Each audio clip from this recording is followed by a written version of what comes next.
نبی پاک صلی اللہ تعالیٰ علیہ وسلم نے ہمیں ایک مکمل دستور حیات عطا فرمایا ہے، اور حضور صلی اللہ تعالیٰ علیہ وسلم نے ہمیں پچھلی ساری قوموں سے جداگانہ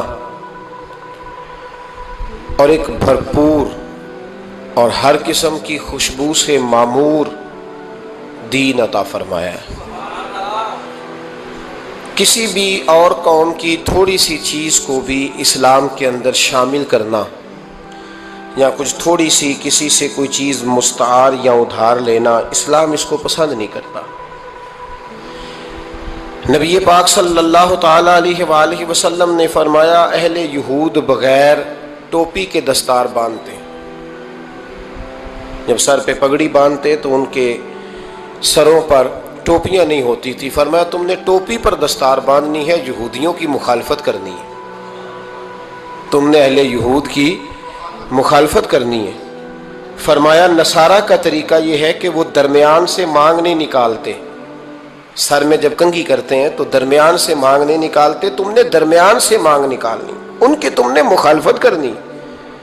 فرمایا آتش پرست یہودی اور بہت ساری قوموں کا طریقہ یہ ہے کہ مونچھیں بڑی رکھتے ہیں، داڑیاں چھوٹی رکھتے ہیں۔ فرمایا تم نے ان کی مخالفت کرنی ہے، مونچھوں کو پست کرنا ہے اور داڑیوں کو بڑا کرنا ہے۔ کوئی چیز کسی اور کی مستعار لے کر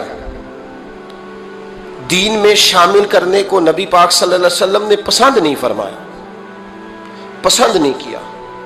فرمایا یہ کام تم نے نہیں کرنا، تمہاری علیحدہ ایک شناخت ہے، تم مسلمان ہو، تمہارا اٹھنا بیٹھنا کھانا پینا چلنا سونا جاگنا حتیٰ کہ تمہارا نماز جنازہ بھی دوسروں سے منفرد ہے۔ تم لوگوں نے کسی اور قوم کی کسی تھوڑی سی بھی چیز کو اپنے معاملات میں شامل نہیں کرنا۔ اس کو کہتے ہیں دو قومی نظریہ، یہ نظریہ ہے، اسی کی بنیاد پر پاکستان بنا تھا کہ ہندو ایک الگ قوم ہے، مسلمان ایک الگ قوم ہے، ان کا اٹھنا بیٹھنا کھانا پینا ہم سے بالکل علیحدہ ہے اور ہمارا ان سے بالکل علیحدہ ہے۔ طرز زندگی طرز معاشرت معیشت کہیں ملتی نہیں ہندوؤں سے مسلمانوں، لہذا ہمیں ایک ایسا وطن چاہیے، ہمیں ایک ایسا وطن چاہیے جس وطن کے اندر مسلمان اپنے طریقے کے مطابق اٹھیں بھی بیٹھیں بھی چلیں بھی سوئیں بھی۔ نماز پڑھنے کے لیے وطن نہیں بنایا گیا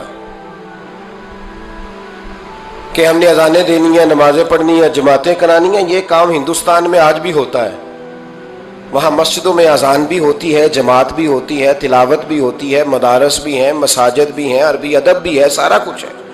وہ پریشان کرتے ہیں، اس سے قطع نظر کرتے ہیں، وہ تکلیف دیتے ہیں، لیکن پابندی نہیں ہے۔ یہ سارے کام وہاں بھی۔ پاکستان نماز کے لیے نہیں بنا، پاکستان تلاوت کے لیے فقط نہیں بنا، پاکستان نبی پاک کے نظام کے لیے بنا ہے کہ کچہری میں حضور کا دین نافذ کیا جائے گا، اسمبلی میں نبی پاک کا دین نافذ کیا جائے گا۔ حضرت عمر فاروق رضی اللہ تعالیٰ عنہ کے طریقوں کے مطابق حکمران اس ملک کو چلائیں گے، اس لیے پاکستان بنایا گیا تھا۔ اب تو کوئی یہ نعرہ نہیں نہ لگاتا، کوئی جماعت بھی یہ نعرہ نہیں لگاتی جتنی سیاسی جماعتیں ہیں۔ حالانکہ پاکستان کا نعرہ آج بھی ہر آدمی کو پتہ ہے کہ پاکستان کا مطلب کیا، لا الہ الا اللہ محمد رسول اللہ صلی اللہ تعالی علیہ۔ لیکن کوئی بھی سیاسی جماعت اب اس نعرے کو لگانے کو تیار، بلکہ اس نعرے سے کامتے ہیں سیاسی حکمران، ان کو ڈر آتا ہے، ان کو پتہ ہے کہ جب پاکستان کا ترجمہ لا الہ الا اللہ محمد رسول اللہ ہوگا تو سب سے پہلے ہمارے لیے مشکل بنے گی، ہمیں سب سے پہلے احتساب کے کڑے مراحل سے گزرنا پڑے گا۔ دیکھیں نا، جمہوریت کے لیے اگر پاکستان بنا تھا تو جمہوریت تو میں ہمیشہ کہتا ہوں ہندوستان کی جمہوریت آج بھی پاکستان سے بڑی مستحکم ہے، ایک دفعہ بھی وہاں ڈکٹیٹر کی حکومت نہیں آئی۔ تو یہ جو ہمیں بتایا جاتا ہے، سبق پڑھایا جاتا ہے، ہماری نوجوان نسل آج تک ہر آدمی آتا ہے، میں نے کافی پہلے بھی کہا تھا کہ لوگ ہمیں نئے نئے نکات دیتے ہیں، کوئی 10 نکات دیتا ہے، کوئی 14 نکات دیتا ہے، کوئی 16 نکات دیتا ہے۔ ہمیں ضرورت نہیں تمہارے نکات کی، اس لیے کہ ہمیں سارے نقطے خطبہ حجت الوداع پہ نبی پاک نے عطا فرما دیے ہیں صلی اللہ تعالی علیہ وسلم، کسی نقطے کی ضرورت نہیں ہے۔ ہم حاجت نہیں محسوس کرتے. جب کوئی پارٹی منشور دیتی ہے، دستور دیتی ہے، تو میں تو حیران ہوتا ہوں کہ کیا کر رہے ہیں یہ لوگ. ہمیں ضرورت نہیں کسی منشور دستور کی. سارے منشور، سارے دستور، سارے قانون، ساری باتیں آمنہ کے لال ہمیں عطا فرما گئے ہیں. ضرورت نہیں ہے. پاکستان بنا تھا دو قومی نظریے کی بنیاد پر. نظریہ کیا ہے؟ لا الہ الا اللہ محمد رسول اللہ صلی اللہ تعالی علیہ. حکمران اس کو بھول گئے اور انہوں نے قوم کی ذہن سازی اس طرح کی، میڈیا کو ساتھ ملا کے بچوں کا ذہن اس طرح کا بنایا کہ قوم بھی تیار نہیں ہوتی. نظام مصطفیٰ صلی اللہ علیہ وسلم کے لیے قوم تیار، حالانکہ کافر کو آپ کی نماز سے کوئی مسئلہ نہیں. یورپ میں کبھی پابندی لگی ہے کہ مسجد نہ بناؤ؟ کبھی وہاں کسی نے کہا ہے قرآن پاک نہ لے کے آؤ؟ کبھی کسی نے کہا ہے؟ وہاں پابندی نماز پہ نہیں ہے.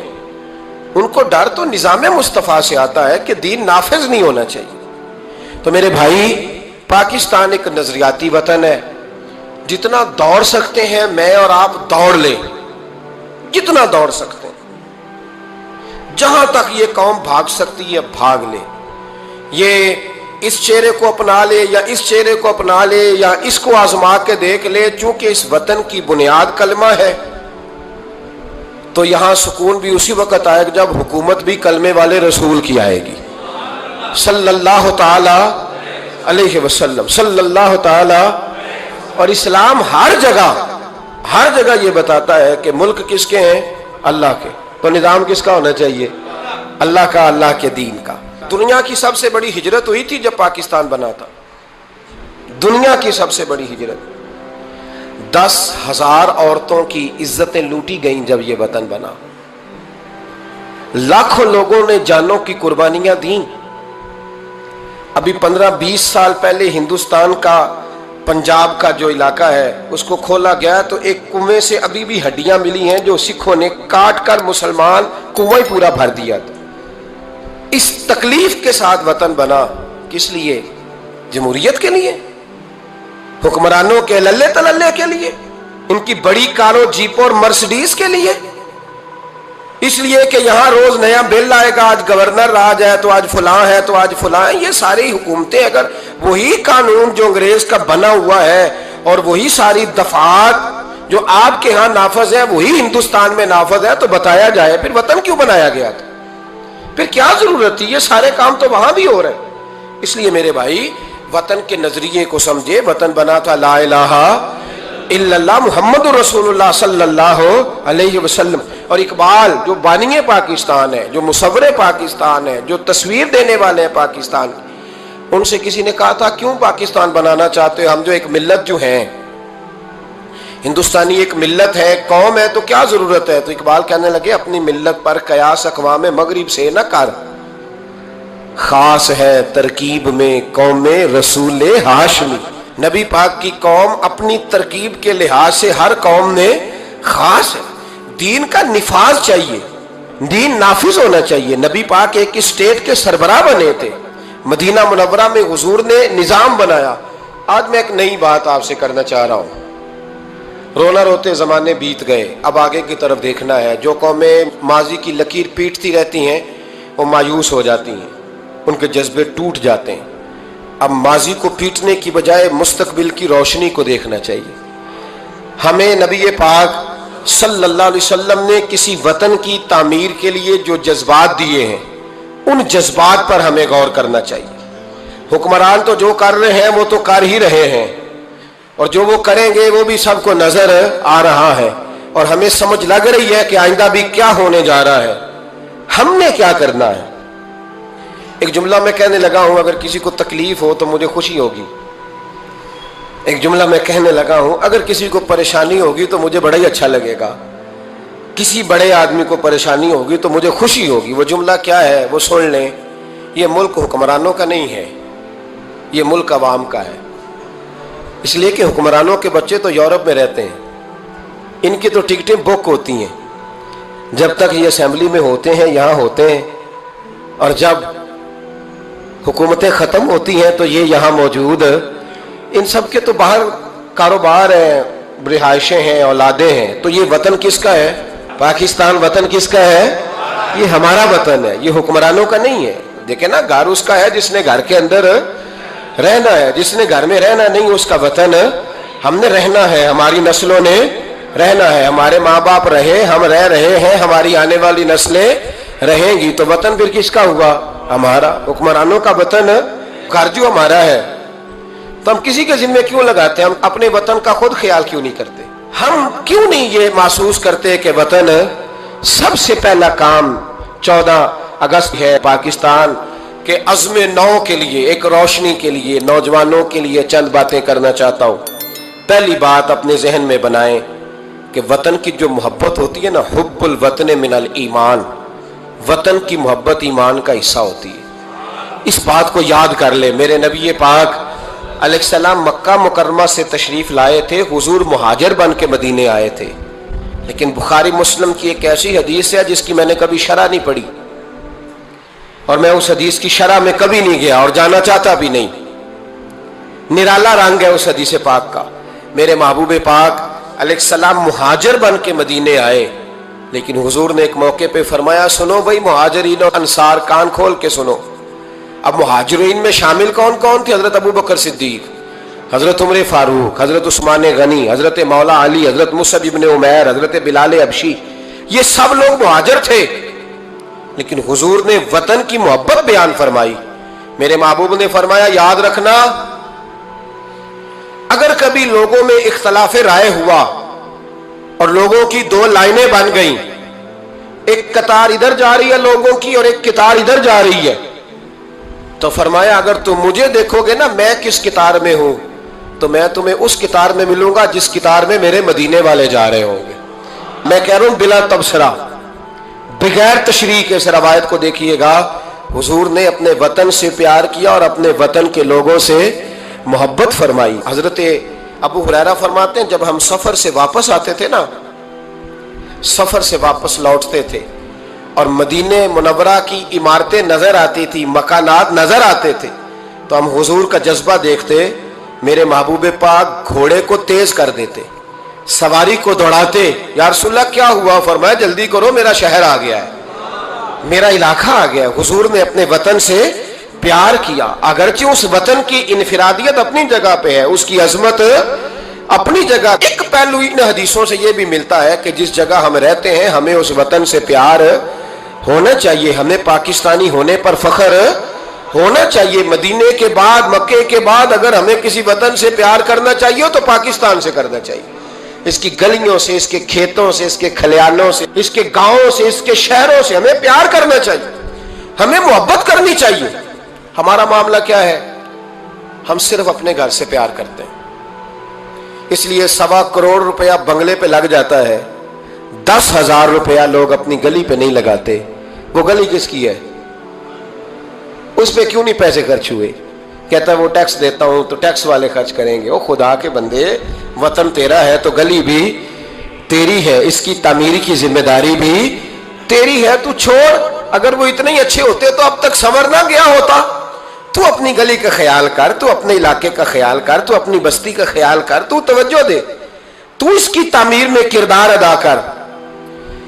الیکشن آیا تو لوگوں نے کوڑے کی تصویریں کھینچ کھانچ کے سوشل میڈیا پہ ڈالی، فلاں ایم صاحب نے بھی اپنے علاقے سے کوڑا نہیں اٹھوایا، فلاں نے بھی کوڑا نہیں اٹھوایا، فلاں نے بھی کوڑا نہیں اٹھوایا۔ کوڑا جب بارش ہوتی ہے تو تعفن پھیلتا ہے۔ مجھے کچھ سانس میں تکلیف ہوئی تو ڈاکٹر صاحب سے جب میں نے مشورہ کیا تو وہ مجھے کہنے لگے کوئی تعفن والی جگہ نہیں ہونی چاہیے، اس سے آپ بچیں، درختوں کے پاس رہیں، پتوں کے پاس رہیں جہاں سے آکسیجن تازگی ملے۔ اور یہ ضرورت صرف مریض کی نہیں ہے، یہ ہر اس شخص کی ضرورت ہے جس کی سانسیں چل رہی ہیں، اس کو اس کی حاجت ہے۔ کوڑے پر جب بارش پڑتی ہے تو تعفن پھیلتا ہے، ایسی سخت بدبو آتی ہے جس سے امراض پیدا ہوتے ہیں۔ حکمران نے کوڑا نہیں اٹھایا، بلدیہ کے لوگوں نے ذمہ داری محسوس نہیں کی، ایم صاحب کے حلقے میں ڈھیر لگے ہوئے کوڑے کے۔ لیکن ایک سوال ہے، پوچھنے کی اجازت ہونی چاہیے، وہ سوال یہ ہے کہ کوڑا اٹھانے والے نے تو نہیں اٹھایا، پر بتائیے کوڑا پھینکا کس نے تھا؟ جو آدمی سودا خریدنے کے لیے 4 گلیاں آگے جا سکتا ہے وہ کوڑا پھینکنے کے لیے بھی تو جا ہی سکتا ہے نا، اس کو پتا ہے نا کوڑا پھینکنے کی جگہ، پھینکا کس نے کوڑا؟ اچھا ایک بات اور ذرا آپ کی توجہ کے لیے، سوشل لوگ ہیں ہم معاشرے کا حصہ ہیں، ہمیں معاشرے میں لوگوں کی ضروریات درپیش رہتی ہیں۔ سوشل لائف میں اگر آپ تھوڑا سا آگے بڑھے نا، آپ کے گھر میں جو بیٹی کا رشتہ دیکھنے آتا ہے نا، وہ جن چیزوں پر کمنٹس کرتا ہے نا، ان میں ایک چیز یہ بھی ہوتی ہے، وہ لوگ کہتے ہیں بھائی آپ کا گھر بھی اچھا ہے، آپ لوگ بھی اچھے ہیں، لیکن جس علاقے میں آپ رہ رہے ہیں نا، وہ علاقہ صاف ستھرا نہیں ہے، وہ علاقہ اچھا نہیں ہے، وہ اس چوک میں بھی کوڑا پڑا ہے، پچھلے چوک میں بھی کوڑا پڑا ہے۔ تو یہ جو گلیوں میں کوڑا پڑا ہوتا ہے نا، یہ اس مقامی لوگوں کی تہذیب کی عکاسی کرتا ہے۔ آپ اس پہلو پر یہ میں اپیل کر رہا ہوں، میں گزارش کر رہا ہوں، میرے بزرگ میرے دوست ناراض نہ ہو، میری بات پر توجہ دیں۔ اب سنیں میرے نبی پاک صلی اللہ علیہ وسلم نے ہمیں تربیت کیا دی۔ حضور علیہ السلام فرماتے ہیں، امام رازی نے تفسیر کبیر میں حدیث لکھی ہے، محبوب فرماتے ہیں قیامت کے دن اللہ تبارک و تعالی ایک گناہگار کے بارے میں جنت کا فیصلہ فرما دے گا۔ وہ گناہگار بڑا تھا، بڑا مجرم تھا، بڑا، بندے کو پتا ہوتا ہے نا اپنا کہ وہ کتنا گناہ، وہ گناہگار نہ رب کے کرم پر رو پڑے گا، اپنے رب کی عطا پر شرمندہ ہو کے روئے گا، اور ہاتھ باندھ کے عرض کرے گا مولا میں تو جانتا ہوں میں کیا ہوں، ایسی کون سی میری نیکی تھی کہ تو نے مجھے بخش دیا۔ وہ خود شرمندہ ہو کے تڑپ کے بولتا ہے، تڑپ کے، میری اجرت میری محنت سے زیادہ کیوں ہے، میرے محسن تیرے احسان سے ڈر لگتا ہے۔ تو وہ خود بول پڑا، کہنے لگا مولا مہربانی فرما مجھے بتا یہ میرے اوپر کرم کیسے ہوا، میں تو اس قابل نہیں تھا۔ تو میرے محبوب پاک علیہ السلام فرمانے لگے، رب کریم اس سے فرمائے گا ایک دن رات کو نہ تو اپنی گلی سے گزر رہا تھا، دیکھنے والا کوئی نہیں تھا جو تیری تصویر کھینچ کے سوشل میڈیا پہ ڈالتا، کوئی اخباری نمائندہ نہیں تھا جو فٹافٹ اخبار میں خبر دیتا، کوئی لوگ نعرے لگا، تو اکیلا تھا، رات بھی تھی اندھیرا بھی تھا، گلی سے گزرتے ہوئے تیرے پیر سے کروڑا ٹکرایا تھا، رات تھی، کوئی دیکھنے والا نہیں، تعریف کرنے والا نہیں، تو نے وہ روڑا اٹھا کے پھینک دیا تھا، کیوں پھینکا تھا؟ تو نیکی چونکہ اس کی نظر میں معمولی تھی تو وہ بھول چکا تھا، کہے گا یا اللہ وہ والا روڑا، وہ ایک روڑا مالک کریم، وہ تو میں نے اس لیے اٹھایا تھا کہ میرے محلے میں بوڑھے بھی رہتے ہیں، بیمار بھی رہتے ہیں، بچے بھی رہتے ہیں، کمزور بھی رہتے ہیں، اس لیے اٹھایا تھا کسی کو ٹھوکر نہ لگ جائے۔ میرے محبوب فرماتے ہیں عرش کے مالک نے فرمایا، رب کریم نے فرمایا تو رات کے اندھیروں میں روڑے اٹھا اٹھا کے میرے بندوں کا خیال رکھے تو میں آج قیامت کے دن تیرا خیال نہ رکھوں؟ فرمایا اس ایک روڑے کے اٹھانے کی برکت سے میں نے تیرے لیے جنت کا فیصلہ فرما دیا۔ تو اگر آپ اپنی ہی گلی کا کوڑا اٹھائیں، اگر اپنی ہی گلی کے روڑے اٹھائیں تو اس سے ہمارا وطن سنورے گا، اس سے ہماری گلیوں میں، ہمارے علاقوں میں، ہمارے محلے میں، ہمارے علاقے میں صفائی پھیلے۔ راولپنڈی میں سیاستدانوں نے اور سپورٹروں اور ووٹروں نے بڑی گندگی پھیلائی، پوسٹر لگائے، وہ پھٹتے تھے، بارش ہوتی تھی تو وہ گلیوں میں بہتے تھے، تباہی تھی۔ تو اخبار پہ سارا وہ ان بچوں کا وہ طریقہ آیا، انہوں نے کیا کیا کہ 15-20 بچوں نے مل کے پروگرام بنایا کہ گانے ڈالنے والے تو ڈال کے چلے گئے، میں نے شروع میں کہا ان کا تو وطن ہی نہیں، تو انہوں نے کہا کہ محلہ تو ہمارا ہے نا، اس گلی سے گزرنا تو ہم نے، تو ہم کیوں امید رکھتے ہیں کہ وہ جیتنے والا آئے گا یا ہارنے والا آئے گا اور وہی اٹھائے گا، گلی ہماری، محلہ۔ 15-20 پڑھے لکھے نوجوان، یہ تعلیم یافتہ طبقہ ہوتا ہے۔ تعلیم یافتہ طبقہ وہ نہیں ہوتا کہ لمبے بال رکھ کے تو گلی کے کونے پہ کھڑے ہو کے کہے یہ سارا محلہ جاہلوں کا ہے، دیکھو روڑی لگائی ہوئی، یہ تعلیم نہیں، یہ جہالت ہے۔ تعلیم یافتہ وہ ہوتا ہے جو آگے بڑھ کے دابڑا لے کر، کئی اٹھا کر، کدال پکڑ کر وہ کوڑا اٹھائے، وہ تعلیم یافتہ بندہ ہوتا ہے جو وطن کی تعمیر میں اپنا حصہ ڈالے۔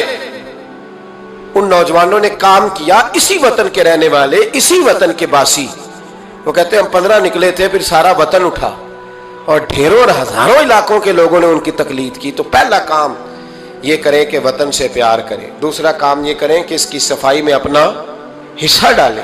ہم کیوں انتظار کرتے ہیں کوئی گرانٹ آئے گی؟ میری ذاتی رائے یہ ہے، میری ذاتی رائے کہ جتنے گلی میں مکان ہوتے ہیں نا، سب کے گھروں کے اندر سہولیات ہوتی ہیں، وہ سارے اگر ملیں تو میرا خیال ہے ان کی اپنی گلی کا نظام صحیح ہو ہی سکتا ہے۔ تو آؤ مل کے اس وطن کو سنوارنے کی کوشش کریں، اس کی گلیوں پہ محنت کریں، اس کے کھیتوں پہ محنت کریں۔ اور تیسری بات، اس وطن کو سرسبز و شاداب بنائیں۔ کیا انداز ہے میرے محبوب کے سمجھانے کا، یہ بخاری کی حدیث ہے۔ میرے محبوب فرمانے لگے جس نے کوئی ایک درخت لگایا، جس نے کوئی ایک درخت لگایا یا پودا لگایا یا کوئی ایسی چیز لگائی، فرمایا اس سے کوئی انسان نفع اٹھائے یا اس سے کوئی جانور نفع اٹھائے، فرمایا جب تک لوگ نفع اٹھاتے رہیں گے رب لگانے والے کے نامہ اعمال میں نیکیاں درج فرماتا رہے گا۔ تو ہم کیوں درختوں کو کاٹتے ہیں؟ ہمیں چاہیے نا اس کو سرسبز و شاداب کرنے میں اپنا کردار ادا کریں تاکہ ہمارے وطن میں خوبصورتی پھیلے۔ ایک مرض بڑی تیزی سے پھیل رہا ہے، ہیپاٹائٹس سی کا مرض ملک میں بڑی تیزی سے پھیل رہا ہے، بڑی تیزی سے۔ جگر کام کرنا چھوڑ جاتا ہے، معدے کی بیماریاں بڑھتی ہیں، پیٹ کے درجنوں امراض ہیں، پیٹ میں پانی پڑ جاتا ہے۔ ہمارے ایک ملک میں تو ڈائلسس کا نظام بڑا مردہ ہے، اللہ خیر کرے۔ محکمہ صحت پر اتنا بوجھ ہے لوگوں کا، لیکن لوگ ڈیوٹی نہیں کرتے، کام ہی نہیں کرتے، غصہ ہی بڑا آتا ہے ڈاکٹر حضرات کو، اللہ ماشاءاللہ مریض تکلیف سے کرا رہا ہے لیکن وہ کہہ رہے ہیں اب ٹھیک ہے، سرکاری نوکری اسی طرح کی ہوتی ہے، موج کرنی چاہیے، خیر صلاح۔ بڑی تیزی سے مرض پھیل رہا ہے اور لوگ کمزور ہو رہے ہیں، بڑی مجبوری ہے، لوگ رو رہے ہیں، تڑپ رہے ہیں، اور یہ دکھ وہی سمجھ سکتا ہے جس کا گھر میں کوئی بیمار ہوتا ہے۔ آؤ نا اس وطن کے لیے کچھ کریں، کوئی ہمت کرے، کوئی جدوجہد کرے، کوئی کوشش کرے، آؤ کچھ کرے اس کے لیے۔ کیا کرے؟ اس ہیپاٹائٹس سی کی بیماری سے لڑنے کا سب سے پہلا حل ڈاکٹر یہ بتاتے ہیں کہ پانی اگر لوگ صاف پینے لگ جائیں، اگر پانی صاف ملنے لگ جائے تو ان بیماریوں میں 90% کنٹرول ہو سکتا ہے۔ یار صرف صاف پانی، لیبارٹری کے ٹیسٹ کے مطابق جو بڑا مہنگا بور بھی ہے وہ بھی لاکھ روپے سے نیچے ہے۔ ایک گلی میں اگر ایک بور ہو جائے ایسا جس کا پانی زبردست ہو تو کتنے لوگ ہیں جو بچیں گے؟ کتنے لوگ ہیں جو اس آزمائش سے بچیں گے؟ میں نے مسجد میں وہ بور کرایا ہے، ٹوٹی باہر نکالی، میں ایک دن رات کو 1:30 بجے آیا تو باہر ٹوٹی سے 2-3 لوگ پانی بھر رہے تھے، 2-3 لوگ، تو 1:30-2 بجے رات کے۔ تو میں نیچے اترا تو میں نے کہا خیریت ہے؟ اچانک میری طبیعت میں یہ خیال آیا کہ کوئی مجبوری ہو گئی ہوگی، اس وقت کوئی مریض نہ ہو۔ کہنے لگے پانی پینا تھا، گھر میں پانی ختم ہو گیا تھا، تو میں بھی دیر سے آیا ہوں، کہیں گیا ہوا تھا، ابھی پہنچا ہوں۔ تو گھر والوں نے بتایا تو میں نے کہا ٹھہر جاؤ، گھر والا پانی نہیں پینا، میں آپ کو وہ پانی لا کے دیتا ہوں جو لیبارٹری سے ٹیسٹ شدہ ہے، اور 3-4 دفعہ میں نے اس کو بھیج کے ٹیسٹ کرایا۔ اب سنو اس کی بیس کیا ہے، اس کی بیس کیا ہے؟ ہم تو سمجھتے ہیں نا کل شریف پہ صرف چنے رکھنے چاہیے، ہم سمجھتے ہیں کل شریف پہ پھل آنا چاہیے اور بریانی پکنی چاہیے۔ ترمذی کی حدیث ہے، حضرت سعد رضی اللہ تعالیٰ عنہ کی اماں انتقال کر گئی، آنکھیں عرض کرنے گے یا رسول اللہ اماں فوت ہو گئی ہے، کچھ کرنا چاہتا ہوں۔ تو میرے محبوب نے فرمایا مدینے میں میٹھے پانی کے کنویں کوئی نہیں، قلت ہے، تو ایک کنواں کھدوا دے، لوگ پانی پیتے رہیں گے، رب کریم تیری اماں کو قبر میں راحت عطا کرتا رہے گا۔ حضرت سعد نے کنواں کھدوایا، قربان جاؤں محبوب کی عظمت پہ۔ میرے رسول پاک نے آج ہمیں صاف پانی پینا مہیا کرنے کے لیے کل 1450 سال پہلے نصیحت کر دی، فرمایا یہ کنواں سعد نے اپنی ماں کے لیے کھدوایا ہے، اس کا نام ہے سعد کی ماں کا کنواں، بیر ام سعد حضور نے اس کا نام رکھا۔ کتنا کو خرچ آئے گا اگر گلی والے سارے مل کے ایک صاف پانی کا بندوبست کریں، اپنے دوستوں کو، گلی والوں کو، محلے والوں کو اس وطن کی تعمیر میں اپنا کردار ادا کریں۔ اب کیوں توقع رکھتے ہیں صاحب کے چیئرمین صاحب ہی آ کے کریں گے؟ وہ تو ملے نہیں کبھی، جن کی ڈیوٹی تھی گلی گلی گھومنے کی وہ تو کبھی آئے نہیں۔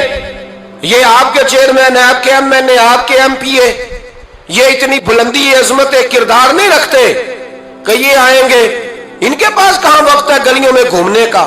اصل لوگ تو وہ تھے کہ 24 لاکھ مربع میل کے حکمران جناب عمر فاروق، لیکن چہرے پہ کپڑا ڈال کے ساری رات مدینے کی گلیوں میں گھومتے تھے، ہر دروازے کا خیال رکھتے تھے۔ پر کیا کریں، کس کو سمجھائیں، لوگ اپنی مرضی کرتے ہیں۔ آج میں عزم نو کی بات کر رہا ہوں، میں پاکستان کی تعمیر کی بات کر رہا ہوں۔ پہلی بات یہ کہ اس سے پیار کریں، دوسری بات یہ اس کی صفائی کریں، تیسری بات یہ یہاں درخت لگائیں، شجرکاری کریں، اس کو سرسبز کریں، چوتھی بات یہ کہ دیکھیں ہم کتنا کردار ادا کر سکتے ہیں، کسی کو کم از کم صاف پانی مہیا کر دیں۔ دیکھیں نا میرے نبی پاک علیہ الصلوۃ والسلام نے اعلان فرمایا، ایک یہودی کا قبضہ تھا میٹھے پانی کے کنویں پر، تو رسول پاک علیہ الصلوۃ والسلام نے فرمایا یہودی کا قبضہ ہے، مسلمانوں کو پینے کے لیے پانی نہیں دیتا۔ کیا خوبصورت اعلان ہے، پانی نماز کی بات نہیں ہو رہی، روزے کی بات نہیں ہو رہی، حج کی بات نہیں ہو رہی، پانی کی بات ہو رہی، پینے کے پانی کی۔ کتنا بڑا اعلان ہے، لوگوں نے دین کو محدود کر دیا ہے کہ با مسجد کے اندر آ کے نماز پڑھنا ہی خالی مذہب ہے، روزہ رکھنا ہی خالی مذہب ہے۔ میرے محبوب پاک علیہ السلام نے کیا ارشاد فرمایا؟ حضور نے فرمایا یہودی کا قبضہ ہے، لوگوں کو پینے کے لیے صاف پانی نہیں دیتا، میٹھا پانی نہیں دیتا، منبر پر مسجد نبی پر اعلان کر رہا ہوں۔ حضور فرمانے لگے جو اس سے کنواں خرید کر وقف کرے گا یہ میرے ہاتھ میں جنت کی ٹکٹ ہے۔ حضور فرمانے لگے مصطفیٰ کا وعدہ ہے پانی کے لیے، یعنی پینے کا پانی، یعنی لوگوں کے حلق سے پانی اترے۔ جاگو جاگو، وطن کے لیے کرو، محنت کرو، آگے بڑھو۔ میرے رسول پاک علیہ السلام نے فرمایا جو میرے مدینے والوں کے لیے پانی کا کنواں وقف کرے گا میں جنت دیتا ہوں۔ حضرت سیدنا عثمان غنی پہنچ گئے، اس کے پاس پہنچے، 6,000 یا 7,000 دینار کا کنواں تھا۔ اس نے کہا میں ایک دن کے لیے دوں گا، صرف ایک دن میری باری، ایک دن 6-7 ہزار دینار مانگے، حالانکہ کنواں 6-7 ہزار دینار کا کل تھا۔ مسجد کے لیے زمین کی بات نہیں ہو رہی، مدرسے کے لیے زمین کی بات نہیں ہو رہی، کنویں کے لیے پینے کا پانی لوگوں کو مہیا کرنا ہے، عام عوام کو۔ اور اس وقت صرف بات بھی مسلمانوں کی نہیں، یہودی بھی پیئیں گے، دیگر لوگ بھی پانی پیئیں گے۔ میرے نبی پاک علیہ السلام کے غلام نے کہا کنواں دے دے۔ کل کنواں سارا 6-7 ہزار دینار کا تھا۔ کہنے لگا میں نے نہیں دینا۔ جناب عثمان بیٹھ گئے، فرمایا تو بات کر کتنے کا دے گا؟ اس کے منہ سے نکل گیا 40,000 دینار۔ 40,000 دینار۔ مسجد کی زمین نہیں خریدی جا رہی، ادارے نہیں بن رہے، اگرچہ یہ اصل ہے دین کی، خریدنی چاہیے۔ پانی کا کنواں، وطن کی تعمیر۔ جناب عثمان غنی رضی اللہ تعالیٰ عنہ فرمانے لگے تو نے اپنی اوقات کے مطابق پیسے مانگے، ورنہ میں تو 60,000 دینار لے کے آیا تھا، تیری اوقات اتنی تھی، تو یہودی ہے نا، تمہاری اوقات اتنی ہے، انہیں اوقات کے مطابق مانگے، میں 60,000۔ اس نے کہا عثمان سمجھ نہیں آئی، ساری زندگی تجارت کرتے رہے ہو، 40,000 دینار کنویں کے لیے؟ آپ فرمانے لگے تو بے ایمان ہے، تجھے کیا سمجھ آئے گی؟ اگر کسی کو 40,000 کے جنت کی ٹکٹ ملے اور ملے بھی نبی پاک کے دستے مبارک سے، فرمایا یہ ہے ارض جنت، یہ طیبہ کی زمین ہے، جنت بھی یہی، مالک جنت بھی یہی ہے۔ آؤ پاکستان کی تعمیر کریں، آؤ اس کی گلیوں سے کوڑا اٹھائیں، اس سے پیار کریں، اس سے محبت کریں، یہاں درخت لگائیں، یہاں صاف پانی پینے کے لیے بندوبست کریں۔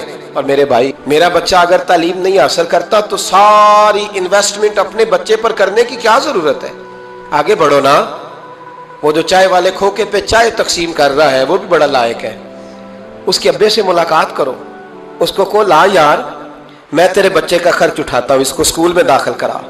ایک انجینئر ملے گا ملک کو، وہ جو گرمیوں کے موسم میں نا ٹھنڈے پانی کا کولر لے کے بس کے پیچھے بھاگتا ہے نا اور آواز دیتا ہے ایک گلاس پانی کا لے لو، ایک گلاس۔ وہ بڑا ذہین بچہ ہوتا ہے، بڑا ذہین ہوتا ہے، اس کی ماں کو بھی بڑا چاؤ ہوتا ہے یہ افسر بن جائے، اس کے پاس پیسے نہیں ہوتے، وہ غریب کا بچہ ہے۔ اس کو بلاؤ نا، اس کو کہو بیٹے آ۔ کبھی کبھی کسی چوک میں کسی ٹھیلے والی دکان پہ بریک لگتی ہے نا گاڑی کے، تو چھوٹے چھوٹے بچے دوڑ کے آتے ہیں، کہتے ہیں ہماری دکان سے سودا خریدو۔ ان میں بڑا ٹیلنٹ ہوتا ہے، بڑے ذہین ہوتے ہیں، لیکن نہ یہ امیر کے بچے ہوتے ہیں، نہ پیر کے ہوتے ہیں، نہ وزیر کے ہوتے ہیں، ان پر کوئی انویسٹمنٹ نہیں کرتا۔ آؤ آج ارادہ کریں کہ ہم ضروری تو نہیں کہ میرا بچہ ہی پڑھے، اگر میرا نہیں پڑھتا تو میں کسی کے بچے کو کتابیں خرید کے دے دوں، میں کسی کے بچے پر تھوڑی محنت کروں۔ آؤ میں تمہیں پھر لے چلوں مدینے کی گلی میں، میرے مصطفیٰ کریم صلی اللہ تعالی۔ حضور گزر رہے، دن تھا عید کا، عید کے دن حضور گزر رہے تھے اور نبی پاک نے گود میں امام حسن حسین کو بٹھایا ہے، گھوڑے پہ حضور جا رہے ہیں، رستے میں ایک بچے کو روتے ہوئے دیکھ لیا، میرے محبوب نے گھوڑا روکا، 10,000 سے آبا عیدگاہ میں عید کی نماز کے لیے منتظر تھے، حضور نیچے اترے، بیٹے روتے کیوں ہو؟